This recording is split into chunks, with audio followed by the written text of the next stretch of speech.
Hello everyone, welcome back to the channel, Iron Core News. Today we're diving into one of the most shocking developments in the ongoing war between Russia and Ukraine. The destruction of the Crimea Bridge, often referred to as Vladimir Putin's pride, and one of the most symbolic infrastructures of his reign. This event has not only dealt a massive blow to Russia's military logistics, but also struck deep into the psychological and political core of the Kremlin's image. So, let's break down what really happened, how Ukraine pulled this off, and what it means for the future of the war.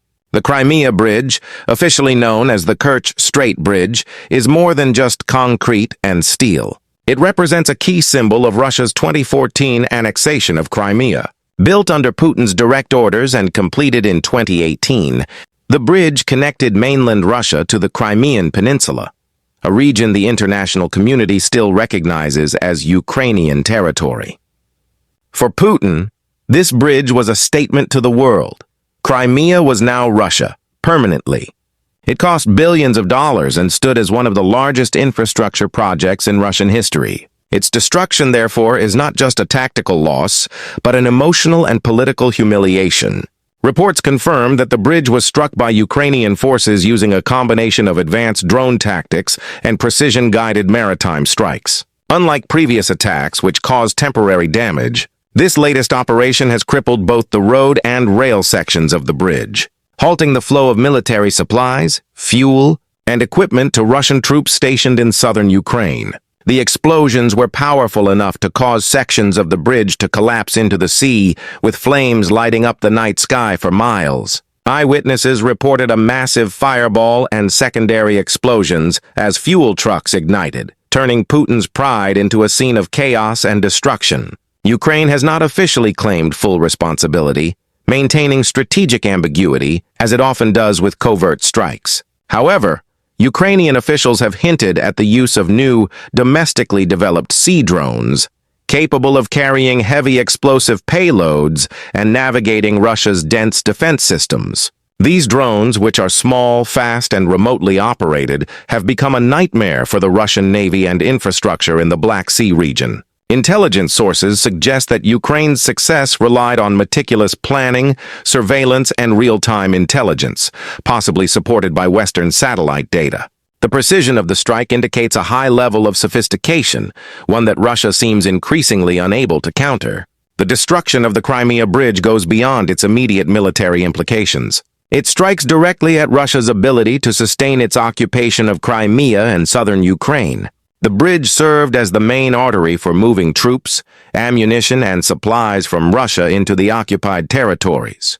With this route severely damaged, Russia is forced to reroute its logistics through vulnerable land corridors in southern Ukraine, which are under constant Ukrainian fire. This not only slows down supply lines, but also exposes them to more attacks, weakening the Russian war effort from within.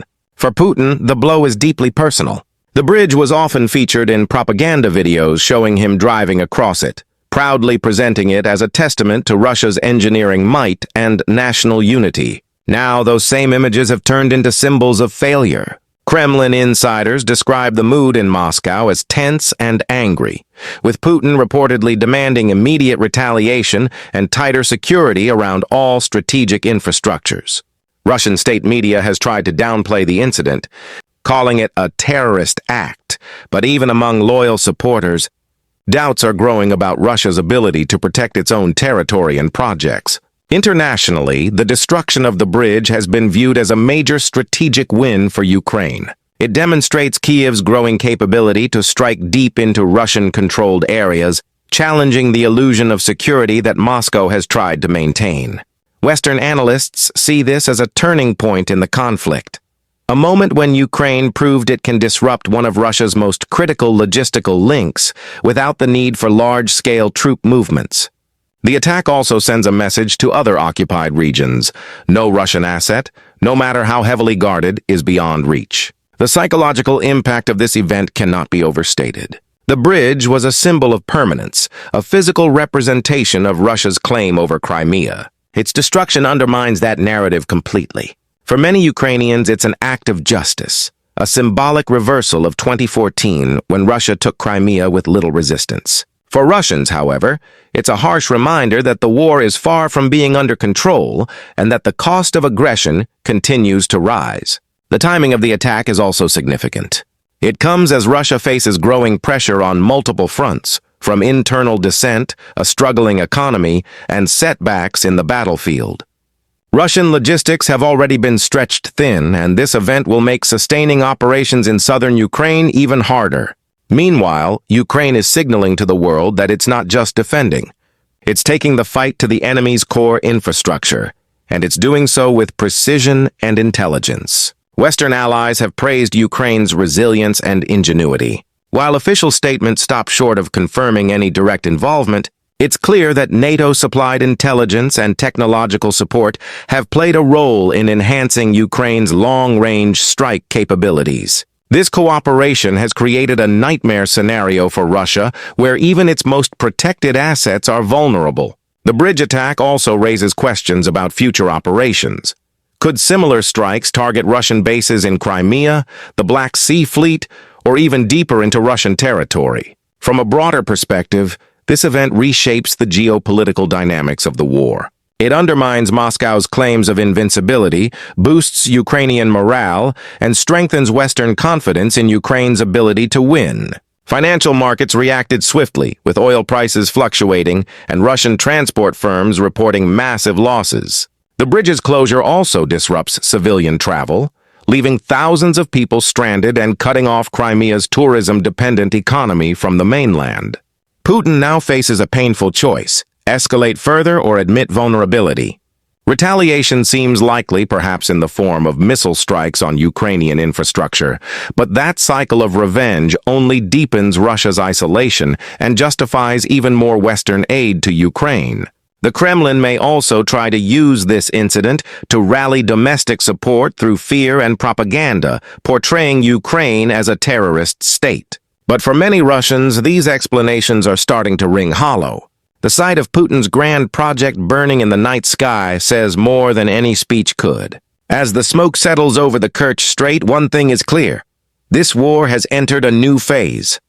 Ukraine's ability to hit strategic assets far behind enemy lines demonstrates not only its growing military prowess, but also the weakening grip of Russian control.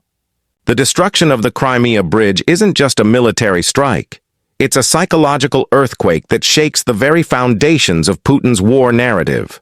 In the coming weeks, we can expect more developments as Russia scrambles to repair the damage and restore the bridge. But no matter how quickly they rebuild, the symbolic destruction has already been done. The message to Moscow is unmistakable. Ukraine will not stop until its territory is free, and even Putin's most prized structures cannot stand in the way of that mission. So as we look at the ruins of what was once Russia's proudest construction, we are reminded that this war is not only fought on the battlefield, but also in the realm of perception, symbolism, and willpower. And right now, Ukraine has shown that its resolve burns far brighter than any bridge Russia can build. Thank you for watching, and if you found this breakdown insightful, don't forget to like, share, and subscribe for more in-depth updates and analysis on the ongoing conflict. Stay tuned because this story is far from over. You said, remove this before Iron Core News Chat GPT said, hello everyone. Welcome back to the channel. This is Iron Core News. Today, we're diving into one of the most shocking developments in the ongoing war between Russia and Ukraine. The destruction of the Crimea Bridge, often referred to as Vladimir Putin's pride, and one of the most symbolic infrastructures of his reign. This event has not only dealt a massive blow to Russia's military logistics, but also struck deep into the psychological and political core of the Kremlin's image. So, let's break down what really happened, how Ukraine pulled this off, and what it means for the future of the war.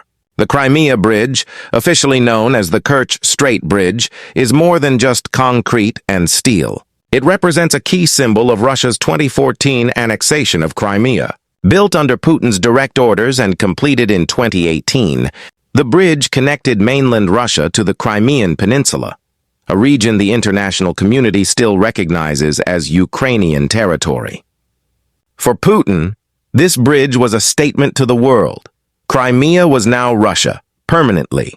It cost billions of dollars and stood as one of the largest infrastructure projects in Russian history. Its destruction, therefore, is not just a tactical loss, but an emotional and political humiliation. Reports confirm that the bridge was struck by Ukrainian forces using a combination of advanced drone tactics and precision-guided maritime strikes. Unlike previous